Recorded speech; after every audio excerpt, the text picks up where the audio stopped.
We have here verse 34 of the 5th chapter of the Gospel of John. Jesus is in a conversation with religious leaders. A controversy, of course, is in the air as Jesus continues to make more sweeping claims concerning himself.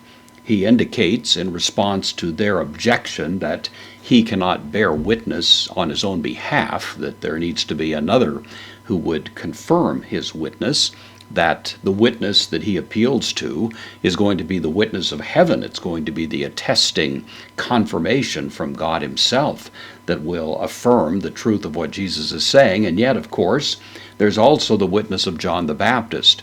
Jesus is not relying on that witness, as he makes clear in the verse that's before us here, but he also confirms that John was speaking the truth. The preceding verse made reference to that point, and Jesus now continues that thought to indicate the reason that John the Baptist's testimony should be taken seriously, as he continues to say, ego.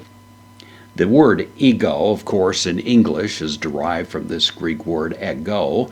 It usually implies a kind of emphasis, as we do find it here. So ego, he says, the verb that goes along with it, lambano, I take or I receive, first person singular, present active indicative, and then the presence of ego adds emphasis. I, he says, receive.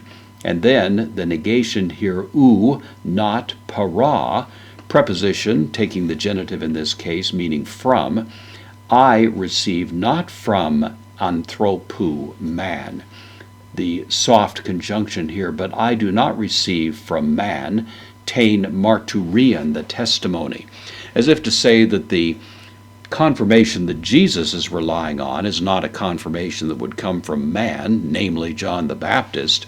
The reason that Jesus is referring to John the Baptist is rather Allah, strong conjunction, tauta, these things, lego, I say, so, but I say these things, hina, which takes the subjunctive that we find there, in order that you, again, emphasis, so I do not receive the testimony of men, but I'm saying these things so that you, emphasis, so theta. This is the second person plural, aorist passive subjunctive, in order that you might be saved. The testimony of John the Baptist was not requisite from the point of view of Jesus, but certainly it was something to be taken seriously.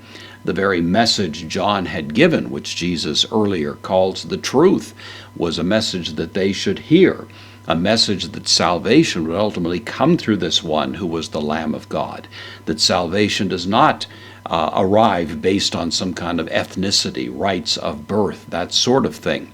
John had said God can raise up from these stones children of Abraham, in the sense that they were making the claim to be descendants of Abraham.